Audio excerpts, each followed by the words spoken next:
How's it? So today we're going to be looking at some more Euclidean geometry. In this diagram, PQRS is a cyclic quadrilateral, which I've highlighted in blue.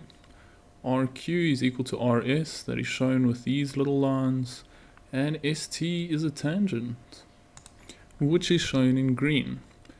And they've given us R2 to be 68 degrees, and with that we need to determine the size of reasons, the angle P. So the angle P is here, and it's inside our blue cyclic quad. So we're going to be using a cyclic quad theorem that says the exterior angle of a cyclic quad is equal to the opposite interior angle. So applied in this question over here, the 68 degrees is an exterior angle of the cyclic quad. And then I follow that exterior angle down to the opposite interior angle, and it tells me they are equal. So P is 68 degrees, and we simply write that up like this. We firstly have to state which angles we recognize were equal with that theorem. So we recognize that R2 was equal to P, and they both have a size of 68, and our reason was exterior angle of cyclic quad. And we're going to get 1 mark a pop for our statement and for our reason. Next up, we need to get the size of Q1. Now I'm noticing Q1 is inside of a triangle, and it's quite a special triangle. 2 sides of the triangle are equal, which makes it an isosceles triangle. And we have a couple of theorems with isosceles triangles. If I know that these 2 sides are equal, then I know that the base angles are equal. Utilizing the theorem angles op equal sides. If I have equal sides on either side of the triangle, I go to the opposite angles and those guys will be equal. So from that we can conclude that Q1 is the same size as S2 for this reason. And also with this orange triangle, we have the exterior angle of the orange triangle. It's 68 degrees. So if I say Q1 plus S2, they're both going to equal 68 degrees when I add them together because of this theorem. Exterior angles of triangle.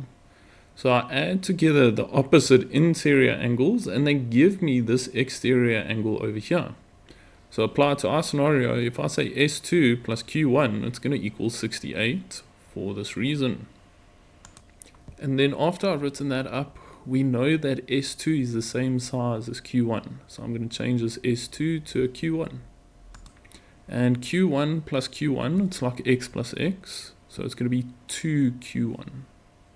And then I'm going to divide both sides by 2 to get Q1 on its own. And now we officially have the size of Q1 to be 34 degrees, which I have marked off on my sketch. 34 plus 34 will definitely give me 68. And let's have a look where the 2 marks come from. We're going to get 1 mark for our statement over here, and 1 mark for this big statement of how we got Q1. And lastly in this question, we need the size of S1. Now, angle S1 is sitting in between a tangent and a chord.